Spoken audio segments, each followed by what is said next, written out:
저는 오늘 고린도전서 12장 12절부터 21절까지의 말씀을 가지고 교인은 가족이다.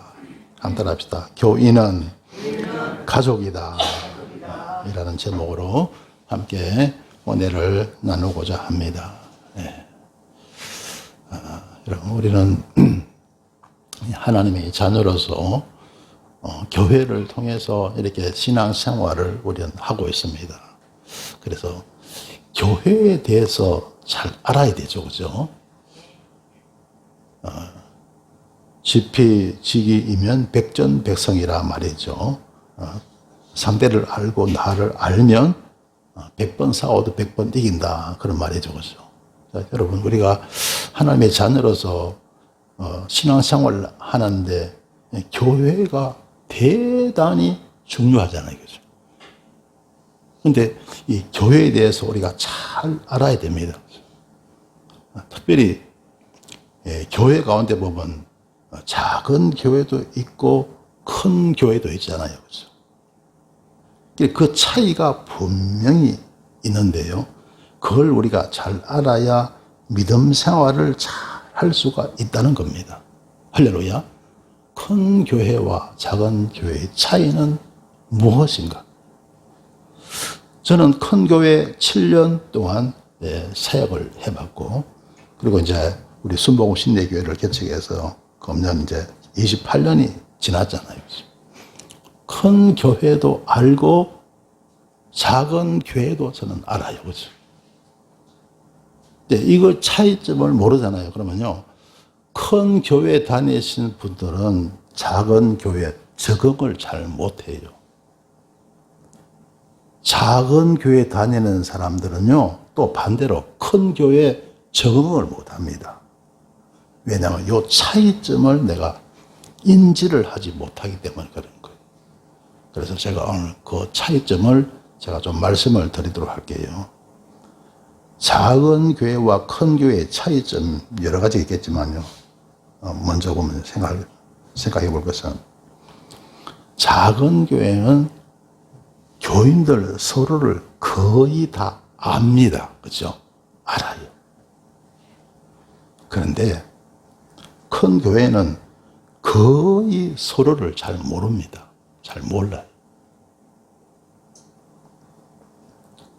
그러니까 작은 교회는 성도 간에 관계가 되게 밀접해요.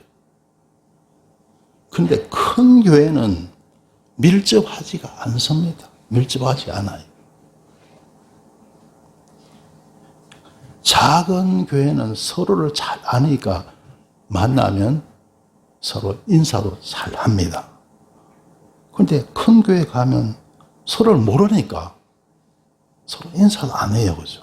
모르는 사이인데 뭐 인사하겠어요, 그죠? 인사도 안 합니다.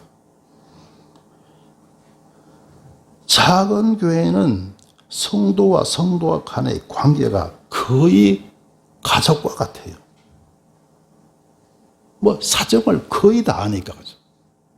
모든 뭐 장단점이라든가 가족 구성이라든가 모든 것을 거의 다 아는, 그러니까 거의 가족과 같아요. 그러나 큰 교회는 거의 남남과 같다는 거죠. 모르니까, 전혀 알 수가 없으니까. 작은 교회 신앙생활을 쭉 해온 사람들은요, 인간관계를 잘 합니다. 훈련이 되어 있으니까. 서로를 밀접한 관계 속에서 인간관계를 해 나오니까 인간관계를 잘 해내요. 그러나 큰 교회 출신 사람들은 인간관계를 잘 못합니다. 잘 못해요. 왜? 사람들마다 다 남남처럼 지냈으니까. 밀접한 인간관계에 대한 훈련이 되어 있지 않더라는 겁니다.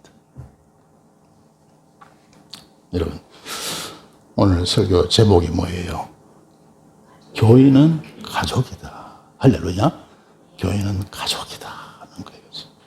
그래서 오늘 성경 말씀을, 본문 말씀을 먼저 우리가 살펴보시면요, 고린도전서 12장 12절 보시겠습니다. 몸은 하나인데 많은 지체가 있고 몸의 지체가 많으나 한 몸인과 같이 그리스도도 그러하니라. 자, 사람 몸이 하나잖아요. 하나지만은 많은 지체가 있죠. 팔도 있고 손도 있고 다리도 있고 무릎도 있고 발도 있고 많은 지체가 있잖아요. 그죠? 많은 지체가 있어요. 몸의 지체가 많지만은 결국 한 몸이잖아요. 그죠? 그처럼 그리스도도 그러하니라. 그리스도도 그러하다는 거예요. 결국 뭘 말합니까? 한 몸이라는 거예요. 교회는 한 몸이요, 한 가족이라는 거예요. 그래서 머리는, 자, 교회를 전체 몸이라고 생각하면요. 머리는 그리스도. 그리고 우리 성도 한 사람, 한 사람은 각 몸의 지체가 된다는 겁니다. 할렐루야. 자, 이 몸 전체를 갖다가 전체가 교회라면 머리는 그리스도. 그리고 몸의 각 지체 있죠. 팔, 다리, 발가락, 발등, 이 모든 것이 다 성도 한 사람, 한 사람이라는 거죠. 이 지체가 된다는 그런 말이에요. 그러니까 한 몸이, 교회는 한 몸이고 한 가족이라는 거예요. 할렐루야. 그 다음에 13절에 보시겠습니다. 우리 함께 읽으실까요? 시작. 우리가 유대인이나 헬라인이나 종이나 자유자나 다 한 성령으로 세례를 받아 한 몸이 되었고 또 다 한 성령을 마시게 하셨느니라. 예, 우리가 유대인이나 헬라인이나 종이나 자유자나 어떤 사람이든지 다 한 성령으로 세례를 받아 한 몸이 되었다. 자, 여러분, 예수 믿으면 우리가 회개하게 되고 그러면 하나님께서 성령을 우리에게 부어주시는 줄 믿습니다. 할렐루야. 성령을 받아야 정말 믿음 생활을 우리가 진짜 잘할 수가 있는 것이죠. 그런데 그 성령님이 다 같은 분이에요. 모든 분들에게, 저와 여러분에게 부어주시는 성령님은 한 분입니다. 할렐루야. 한 성령으로 세례를 받아서 한 몸이 된다.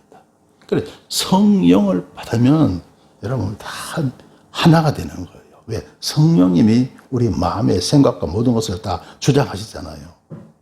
하나님의 진리의 말씀도 다 깨닫게 하시고, 그리고 하나님 아버지에 대한 거, 예수님의 말씀 다 듣게 하시고, 그 성령님이 하시는 거예요. 모든 분들에게 오시는 성령님은 똑같아요. 할렐루야. 그래서 한 몸이 되었고, 다 한 성령을 마시게 하셨느니라. 한 성령을 마시게 하는 게 뭡니까? 한 성령님을 통해서 우리가 은혜를 받고 은혜를 누리며 산다는 말, 그 말이에요. 할렐루야. 자, 14절 보겠습니다. 함께 읽습니다. 몸은 한 지체뿐 아니요 여럿이니. 그렇죠? 몸은 한 지체만 있는 게 아니죠. 몸에 팔만 있습니까? 다리도 있고 허리도 있고 다 몸에 지체를 다 이루고 있잖아. 여럿이니. 15절입니다. 함께 읽습니다. 만일 발이 이르되 나는 손이 아니니 몸에 붙지 아니하였다 할지라도 이로 인하여 몸에 붙지 아니한 것이 아니요. 예를 들어서 발이, 손과 발이 다 여러분 성도 한 사람 한 사람을 말하는 거잖아요. 그죠? 그런데 발이 가만 생각해 보니까 발이 자기는 맨 아래쪽에 있거든요. 그러니까 화가 났어. 나는 그냥, 그래서 발이 말합니다. 나는 손이 아니니 몸에 붙지 아니하였다. 나는 손이 아니니까 나는 그냥 몸에서 떨어져 나갈래. 몸에 붙지 않았으니까 나는 떨어져 나갈래. 그래도 이로 인하여 몸에 붙지 아니한 것이 아니요. 그렇죠? 몸에서 붙지 않은 것이 아니잖아요. 다 몸을, 주의 몸된 교회를 구성하는 지체잖아요. 그렇죠? 그 다음에 또 16절에 보면 귀가 또 한마디 합니다. 또 귀가 이르되 나는 눈이 아니니 몸에 붙지 아니하였다 할지라도 이로 인하여 몸에 붙지 아니한 것이 아니니. 이 각자 한 몸에 붙어 있지만은 위치가 다 다르더라고요. 그죠? 위치가 다르니까 때로는 불만이 생길 수도 있죠. 그죠? 귀가 가만히 생각해보니까 눈은 앞에 정면에 딱 있는데 사람들한테 잘 보이는데 귀는 옆에 달렸거든요. 그러니까 귀가 그냥 속이 상한 거예요. 나는 왜 눈처럼 그렇게 사람 정면에 딱 붙여주면 나 좋겠는데 왜 옆에 붙여놔서 그래 나는 몸에 붙지 않아요. 난 떨어져 나갈래 할지라도 이로 인하여 몸에 붙지 아니하는 것이 아니라는 거죠. 사람이 주의 몸된 교회에 위치가 다 다르더라는 거예요. 그러니까 서로 불만이 있을 수도 있다는 그 말이죠. 자, 그 다음에 17절에 보시면요. 만일 온몸이 눈이면 듣는 곳은 어디며 온몸이 듣는 곳이면 냄새 맡는 곳은 어디뇨. 하나님이 각자에게 맡겨주신 역할이 있다는 거예요. 할렐루야. 하나님의 좋아 여러분, 주님의 지체로서 주의 몸된 교회를 구성하는 지체로서 하나님께서 이렇게 주신 사명이 있습니다. 여러분 모두가 다 사명자가 되시길 바랍니다. 할렐루야. 그래서 자, 눈의 역할이 있고 그리고 귀의 역할이 있고 코의 역할이 있다는 거죠. 그래서 만일 온몸이 눈이면 듣는 곳이 어디냐, 온몸이 듣는 곳이면 냄새 맡는 곳이 어디냐, 바로 그 말이에요. 그죠? 각자 역할을 해야 된다는 그 말씀이에요. 자, 그 다음에 18절에 보시겠습니다. 그러나 이제 하나님이 그 원하시는 대로 지체를 각각 몸에 두셨으니, 하나님이 원하시는 대로 지체를 각각 몸에 두셨다는 거죠. 하나님이 코를 두셨고, 그래서 냄새를 맡게 하셨고, 그리고 눈을 두셔갖고 또 바라보게 하셨고, 또 손을 주셔서 또 무엇을 만지고 또 일하게 만들어 주셨다. 만일 다 한 지체뿐이면 몸은 어디냐? 사람이 다 눈을 좋아한다고 해서 또 손을 좋아하고 허리를 좋아한다고 해서 온몸이 다 눈과 손과 허리로만 있다면 몸이 어떻게 되겠어요? 발도 없어지고 허리도 다리도 없어지고 그러면 주의 몸된 교회를 온전히 구성할 수가 없더라는 겁니다. 이제 지체는 많으나 몸은 하나니라. 그 다음에 21절 한번 읽으실까요? 시작. 눈이 손더러 내가 너를 쓸데없다 하거나 또한 머리가 발더러 내가 너를 쓸데없다 하거나 하지 못하리라. 그래서 눈이 가만히 생각하니까 손은 눈 없이 역할을 못하잖아요. 그죠? 눈이 무엇을 봐줘야 손이 만질 수가 있고 일할 수가 있잖아요. 잡을 수가 있잖아요. 그러니까 눈이 손을 무시한 거예요. 그래서 눈이 손더러 내가 너를 쓸데없다. 그렇게 할 수 있어요? 없어요? 못한다는 거죠. 아무리 눈이 봤다 할지라도 손 없으면 그거 잡을 수 있어요? 없어요? 못 잡죠. 눈으로 잡을 수 있어요? 안 되죠. 눈의 역할이 필요하고 손의 역할이 또 필요하다는 것. 또한 머리가 발들어 내가 너를 쓸데없다 하거나 하지 못하리라.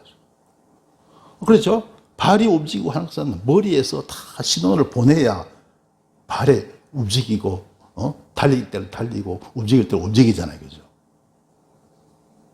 그러니까 머리가 교만해서 발들어 내가 너를 쓸데없다 이렇게 말할 수 있습니까? 못하는 거죠. 그죠? 모두가 다 역할이 있고 모두가 다 소중한 줄 믿습니다. 할렐루야.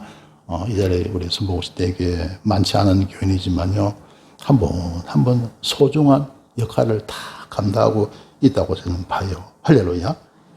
그래서 여러분, 교인은 가족입니다. 너무 가족은 소중하잖아요. 너무너무 소중한 거예요. 저와 이름 한 사람 한 사람 너무나 소중한 겁니다. 교인은 가족인 줄 믿습니다. 자, 그렇다면 가족이니까 꼭 지켜야 할 것들이 있더라. 가족이기 때문에 교인 서로 간에 꼭 지켜야 할 것이 있다. 그 몇 가지 제가 말씀드리면, 첫째로 예절을 잘 지키자. 따라합시다. 예절을 잘 지키자. 여러분, 가족이라고 해서, 그러니까 내 집이죠. 내 집이라고 해서 내 마음대로 말하고 내 마음대로 행동하잖아요. 그러면 그 집이 어떻게 되겠어요? 그 집이 지옥이 되는 거예요. 내가 내 집이라고 해서 내 마음대로 막 말하고 하고 싶은 말 다 해버리고 내 집이라고 해서 내가 하고 싶은 대로 다 해버리면 그 집이 지옥이 되는 거예요. 지옥이 돼요. 가까울수록 우리가 예절을 잘 지켜야 돼요. 할렐루야. 가족 간에도 내 가족이니까 내 마음대로 한다. 그러면 그 집이 지옥이 되는 거예요. 지옥이 돼요. 가까울수록 가족일수록 예절을 잘 지켜야 됩니다. 할렐루야. 가까운 우리 교인 성도 간일수록 예절을 우리가 잘 지켜야 됩니다. 그래야 신앙생활을 우리가 편안하게 힘들지 않게 우리가 할 수 있게 되는 것이죠. 예절을 잘 지키시길 주님의 이름으로 축원합니다. 디모데전서 5장 1절에 보면요, 늙은이를 꾸짖지 말고 권하되. 자, 교인 가운데 여지에 드신 이제 남자분들 있잖아요, 그렇죠? 남자들. 그런 사람들 우리가 나이 드신 분들이라고 해서 나이 많다고 해서 다 잘하는 게 아니에요, 그죠? 나이가 많을수록 또 이러면 행동도 둔해지고 또 노년이니까 약해지잖아요. 그러니까 내 몸도 마음도 마음대로 안 움직여져요, 그죠? 그래서 여러분 늙은이를 성경에 보면요, 늙은이를 꾸짖지 말고 그냥 권하라는 거예요, 권하는. 그리고 아비에게 하듯 하라. 아버지에게 하듯. 나이 드신 남자는 아버지에게 하듯 하라는 거예요. 그러니까 여러분, 교회는 뭐냐? 가정과 같은 겁니다. 교회는 가족입니다. 나이 드신 분들 아버지에게 하듯 하고, 그리고 젊은 이를 형제에게 하듯 하라. 젊은 사람들은 어떻게 합니까? 내가 나이 많다고 해서 젊은 사람들을 막 함부로 하면 돼요, 안 돼요? 아니라는 거예요. 내 형제에게 하듯, 자식에게 하듯, 그렇게 해야 된다는 거죠. 그래서 교회를 성경에 보면 가정으로, 한 가족으로 비유를 하고 있다는 거죠. 그래서 교회는, 교인은 가족이라는 거죠. 자, 디모데전서 5장 2절에 보면요, 늙은 여자를 어미에게 하듯 하라. 나이 드신 분들은 여자분들을 갖다가 어미에게, 어머니에게 하듯이 그렇게 하라는 거. 어머니에게 하듯이. 그렇게 대하라는 거. 하고, 젊은 여자를 일절 깨끗함으로 자매에게 하듯 하라. 젊은 여자는 일절 깨끗함으로 자매에게, 마치 자매에게 하듯, 딸에게 하듯, 내 자식에게 하듯 그렇게 하라는 것.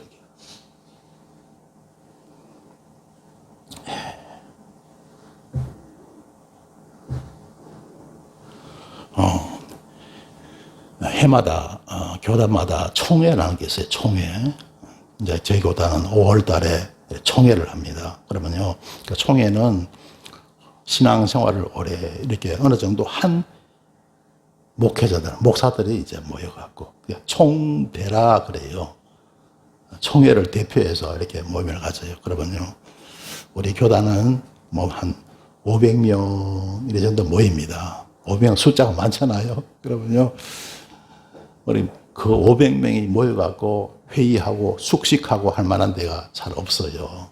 그러니까 우리 교단 같은 경우에는 서울에는 큰 교회가 없어. 그러니까 저기 충청북도 쪽에 보면요, 충청북도 쪽에 두 군데 정도 할 만한 데가 있어요. 그 교회 가서 이렇게 총회를 이렇게 하는데요. 그래서 1년에 한 번 이렇게 총회를 갔습니다. 그래서 뭐 교단마다 다 해마다 어떤 교단은 5월 달에, 어떤 교단은 9월 달에 이렇게 다 총회를 열어요. 그런데 기독교 역사상 첫 총회가 있었어요. 그래서 예루살렘에서 열렸어요. 예루살렘 열렸는데 그 총회에서 결의된 사항이 뭐야 하면 이 사항입니다. 사도행전 15장 29절에 보면요. 그 총회에서 결의된 사항이 뭐냐면 우상의 제물과 피와 목매어 죽인 것과 이런 것들을 먹지 말라 그랬고요. 음식 먹을 때. 그 다음에 음행을 멀리 할지니라. 음행 뭡니까? 음란한 것을 말하죠. 음란한 것을 멀리 하라. 자, 그러죠.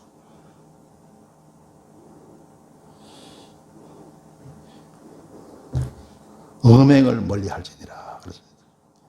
자, 그런 성경에 보면 거기에 대한 말씀이 여러 군데 나와요. 히브리서 13장 4절에 보면요. 모든 사람은 혼인을 귀히 여기고 침소를 더럽히지 않게 하라. 음행하는 자들과 간음하는 자들을 하나님이 심판하시리라. 음행하는 자, 간음하는 자 하나님이 심판하신다. 누가 심판해요? 하나님이 심판. 그 하나님의 심판을 누가 피할 수 있습니까?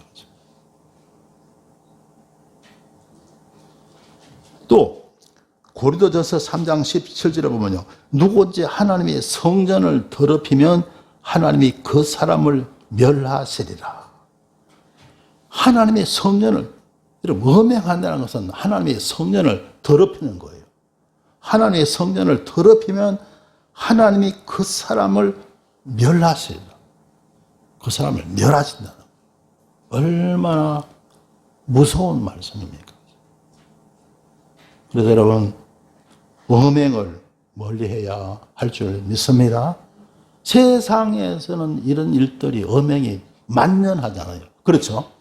세상에서는요, 이 음행이 만연합니다. 자칫하면 거기에 물들 수도 있는 것이죠. 근데 그 음행을 멀리 해야 된다. 그렇지 않으면 하나님의 성전을 더럽히면 하나님이 그 사람을 멸하시리라. 멸하신다는 하나님의 성전을 위해서, 하나님의 전을 위해서, 주의 몸된 교회를 위해서 그 사람을 하나님이 멸하신다는 것. 자, 그래서 여러분, 우리가 서로 예절을 우리가 잘 지켜야 되고요. 그 다음에 교인은 가족이잖아요. 자, 가족 같은 교회를 위해서 우리 어떻게 해야 되냐. 우리는 이해를 잘 해야 됩니다. 이해하자. 따라합시다. 이해하자. 평화의 기도라는 그런 복음성가 있잖아요. 복음성가 그 가사에 보면 찬송가든지 뭐냐면 세상 노래도 마찬가지죠. 가장 중요한 것은 가사가 돼요. 가사 속에 그 노래에 의미가 달려있잖아요. 그죠? 그래서 여러분 찬송가 부를 때 가사를 잘 음미하시고 또 여러분 은혜 받으시길 바랍니다. 그래, 평화의 기도 노래 보면 이런 가사가 나오죠. 위로받기보다는 위로하며 이해받기보다는 이해하며 사랑받기보다는 사랑하며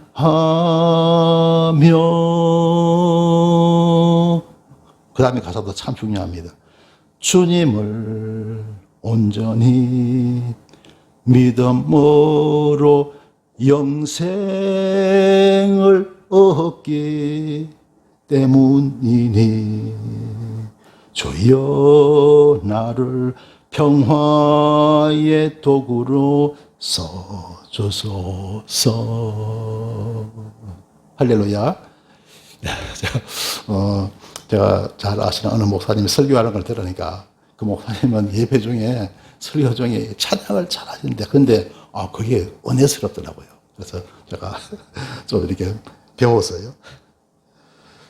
자, 아까 제가 부른 평화의 기도 그 가사 보면요. 이해받기보다는 뭐 하라고요?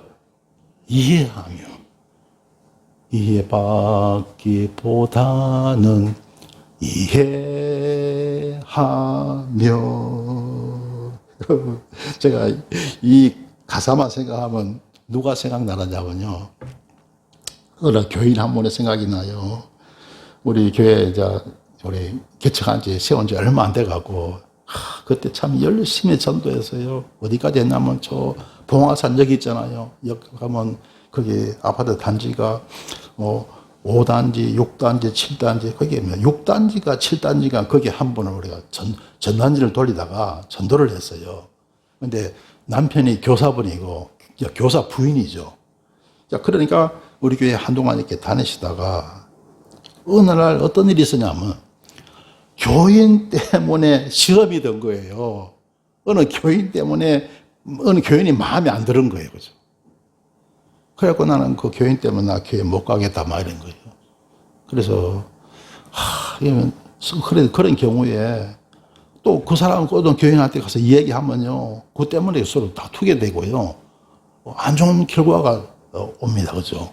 그러니까 내가 그랬죠. 그냥 사람이 이런 사람도 있고 저런 사람도 있으니까 좀 이해 좀 하시면 안 되겠냐고. 그러니까 하는 말이, 내가 왜 이해를 해요? 내가 왜 이해를 하냐고. 그러니까 무슨 말이냐면 자기는 이해받기만 받겠다는 거죠. 이해하지 않겠다 그 말이에요. 그죠?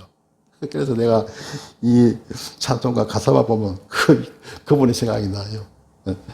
이해받기보다는 이해하며, 여러분 이해 많이 하시길 주 이름으로 축원합니다. 할렐루야. 그래서 내가 누구를 이해 못 하잖아요. 그러면 못 살아. 교회도 못 다니고 내가 못 살아요. 이해해야 됩니다. 이해. 네, 여러분 가족은 끝까지 이해하는 줄 믿습니다. 어떤 허물이 있고 어떤 잘못이 있어도 이해하죠. 그러니까 가족인 거예요. 이해하시길 주님의 이름으로 축원합니다. 할렐루야. 그리고 한 가지 더요. 판단하지 말자. 따라합시다. 판단하지 말자. 누구는 이렇고 누구는 이렇고 저렇고 판단 많이 하잖아요. 그죠? 판단하지 말자. 그리고 지금 제가 드리는 이 말씀이 아주 중요한 말씀이거든요. 누구를 판단할 수 있는 자격이 있는 사람이 있어요. 누가 누구를 판단할 수 있는 자격이 있는 사람이 있어요. 판단하지 말아야 되는데 판단할 수 있는 자격이 있는 사람이 있는데요. 고린도전서 2장 15절에 보면 이런 말씀이 있어요. 신령한 자는 모든 것을 판단하나 신령한 자는 모든 것을 판단할 수 있다. 그리고 자기는 아무에게도 판단을 받지 아니하느니라. 여러분, 신령한 자는 모든 것을 판단한다는 거예요. 그리고 중요한 것은 그 신령한 사람은요, 아무에게도 판단을 받지 아니한다는 거예요. 여러분, 신령한 자가 좋아요, 안 좋아요? 없는 어쩌고죠. 예, 남을 판단할 수 있다는 거죠. 그리고 남에게 아예 판단도 안 받아. 대단하죠. 그러면 그 신령한 자가 누굴까요? 누구 같아요? 그래서 예수님은 너무 위에 계시니까, 그죠? 예, 좀 당연한 분이고, 여기 신령한 자가 누구냐면 믿음 좋은 사람이에요. 믿음 좋은 사람은 믿음 작은 사람, 낮은 사람을 판단할 수 있다는 거죠. 그러나 믿음 작은 사람은 절대 믿음 좋은 사람을 판단해서 안 된다는 거예요. 그게 믿음의 급수 차이예요. 여러분, 바둑을 두잖아요. 바둑 1급이 있고 9급이 있습니다. 1급을 9급이 알아요? 몰라요? 모릅니다. 몰라요. 얼마나 차이가 많은데요. 1급하고 9급하고 엄청난 차이거든요. 모릅니다. 몰라요. 그죠? 1급이 내가 들어가잖아요. 그러면 그 9급이 볼 때는 죽을 것 같아. 그런데 사는 거예요. 안 될 것 같아 되는 거죠. 바로 그와 같은 거예요. 믿음이 작은 사람은 믿음이 좋은 사람을 절대로 판단하면 안 됩니다. 할렐루야. 그런데 믿음이 좋은 사람은, 신령한 자는 모든 것을 판단할 수 있다. 그리고 아예 믿음이 좋은 사람은 남에게 판단도 받지 않는다는 거죠. 그러니까 여러분, 믿음 좋은 사람 함부로 판단하지 마시길 주님의 이름으로 축원합니다. 할렐루야. 자, 예를 들면 보세요. 아브라함이, 하나님께서 아브라함에게 그 독생자 이삭을 바치라 그랬죠. 그죠? 그 하나님의 말씀에 순종해서 아브라함이 이삭을 여러분 번제로 바칠 때 사람들이 뭐라고 하겠어요? 그 아브라함은 완전히 저 녀석 미친놈이다 그러지 않겠어요? 그죠? 그러니까 아브라함은 그 이삭 데리고 모리아 산으로 갈 때 부인에게 말했어요? 안 했어요? 안 했다는 거죠. 그 사환에게 말했어요? 안 했어요? 안 했습니다. 이삭에게 말했어요? 안 했어요? 이삭에게도 말 안 하는 거예요. 그죠? 하나님밖에 몰라요. 아브라함의 그 심정을 누가 알겠냐고요. 아무도 모르는 거예요. 그러니까 아브라함을 누가 판단할 수 있겠어요. 이 경우에 그렇습니다. 아브라함은 믿음 약한 사람들을 판단할 수 있지만요, 어느 누구도 아브라함은 판단할 수가 없는 거예요. 바로 그 말이에요. 그래서 아무에게도, 신령한 자는 아무에게도 판단을 받지 아니한다는 거예요. 바로 이 말씀이. 그래서 절대로 여러분보다도 믿음 좋은 사람 절대로 판단하지 마시길 주의 이름으로 축원합니다. 할렐루야. 신령한 자는 아무에게도 판단을 받지 아니한다고 말씀하고 있잖아요.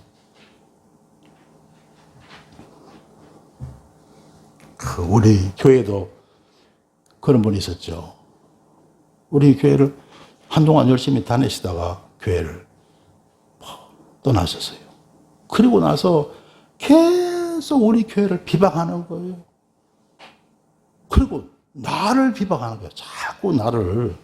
난 특별히 개인적으로 그 사람한테 내가 나쁘게 한 것도 없는데 잘해주려고 막 그렇게 계속 노력해. 나를 비방하는. 그러다가 어떻게 됐습니까? 여러분 아시잖아요.